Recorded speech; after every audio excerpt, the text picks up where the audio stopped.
dans le prochain épisode de Demain nous appartient. Tandis qu'Antoine retrouve sa sœur, Nour porte plainte contre Samuel. Dans le même temps, les 3 ans du Spoon virent au cauchemar pour Amanda. Capture d'écran TF1. Attention, les paragraphes qui suivent contiennent des spoilers sur l'épisode de Demain nous appartient diffusé demain soir sur TF1. Si vous ne voulez rien savoir, ne lisez pas ce qui suit.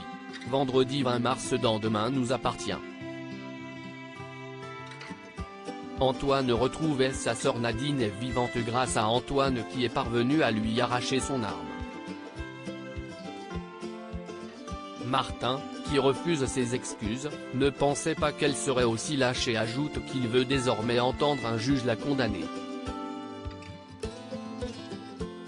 N'ayant jamais eu d'enfant ou de mari, Nadine répond que son travail était sa seule fierté et confesse avoir eu envie de mourir pour ne pas voir dans les yeux de ces hommes ce qu'elle peut voir dans ceux de Martin à cet instant.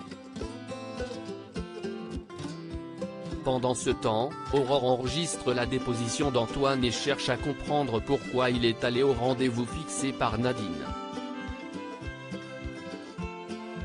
Alors qu'il indique avoir eu besoin de réponses sur ce qu'il s'est passé 20 ans plus tôt, Aurore lui tire son chapeau pour avoir sauvé la vie de sa collègue malgré les circonstances. Peu après, Martin arrive au commissariat et insiste pour parler à Antoine. Après qu'il a reconnu son erreur depuis le début de l'affaire, Constant confie qu'il a bien du mal à croire que son père était un salaud. Il raconte que Robert était son héros et que c'est pour lui ressembler qu'il est devenu policier. Antoine lui assure qu'il ne lui ressemble pas du tout et précise qu'il est un homme droit. Reconnaissant de ces mots, Martin souhaite savoir ce qu'il va faire maintenant que cette histoire est terminée et Antoine réplique qu'il désire simplement reprendre le cours de sa vie. Tandis que Martin s'excuse encore, Antoine garantit qu'il n'y est pour rien et en profite pour affirmer qu'il n'a pas tué Valérie. Martin est prêt à le croire et lui serre la main en signe de bonne foi. En rentrant, Myriel retrouve sa famille et explique avoir été très touchée par l'histoire de Martin. Lorsque sa compagne lui demande s'il va récupérer son vrai nom, Antoine est partagé. Selon Souleymane et Rose, le nom Myriel est important et Antoine accepte finalement de le garder en mémoire de l'homme généreux qui lui a permis de vivre toutes ces années. De son côté, Martin regarde avec amertume une photo de Robert et ne sait plus vraiment où il en est dans sa vie. Virginie l'invite à se souvenir de tout ce qu'il a construit et lui rappelle qu'il a suivi un chemin de vie différent de celui de son père. Toutefois, pour Martin cela ne suffira pas à compenser toute la souffrance causée par son paternel et il chiffonne sa photo. En fin de journée, Antoine emmène Rose et Souleymane devant la maison où il a grandi et sonne à la porte. Gina, sa sœur, ouvre et le reconnaît immédiatement. Très émus, ils se prennent dans les bras, soulagés de pouvoir renouer après tant d'années. Nour porte plainte contre Samuel alors que Leïla prévient Samuel que c'est la dernière fois qu'il lève la main sur sa fille, celui-ci voudrait que sa compagne reconnaisse que Nour a dépassé les bornes. Pour lui, c'en était trop d'être traité de pédophile mais Leïla estime que ce n'est pas une raison pour la frapper puis jure de le mettre à la porte s'il recommence.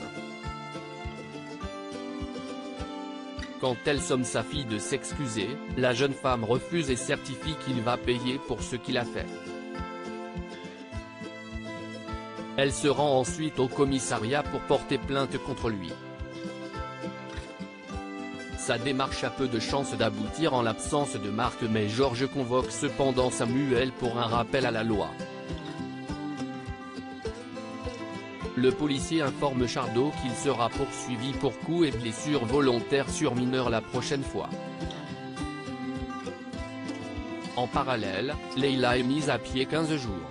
Elle est furieuse de n'avoir aucun soutien de sa hiérarchie et Marianne expose que l'hôpital a dû prendre une décision rapidement afin de calmer le patient.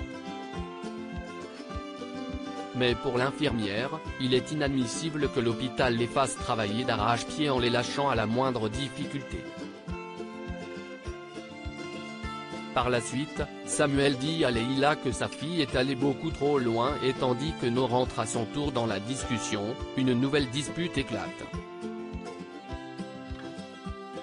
Sans solution, Nour et Samuel imposent à Leila de choisir l'un ou l'autre d'entre eux.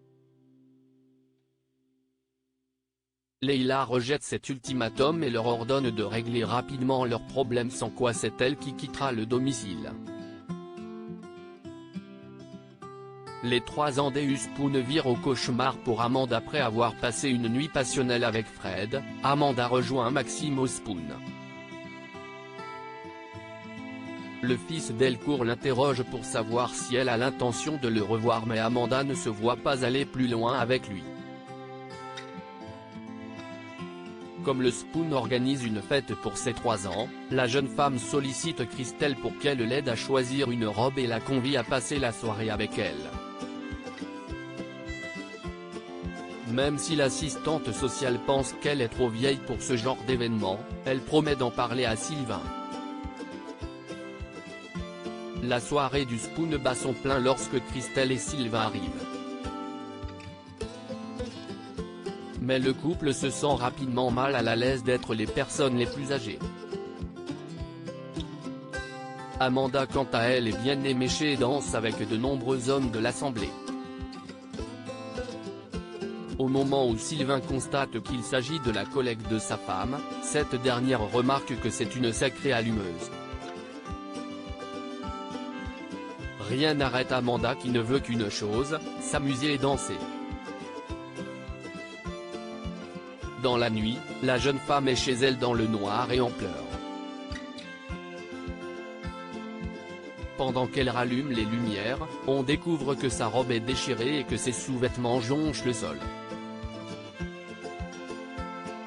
Amanda rentre dans une colère noire et casse tout chez elle.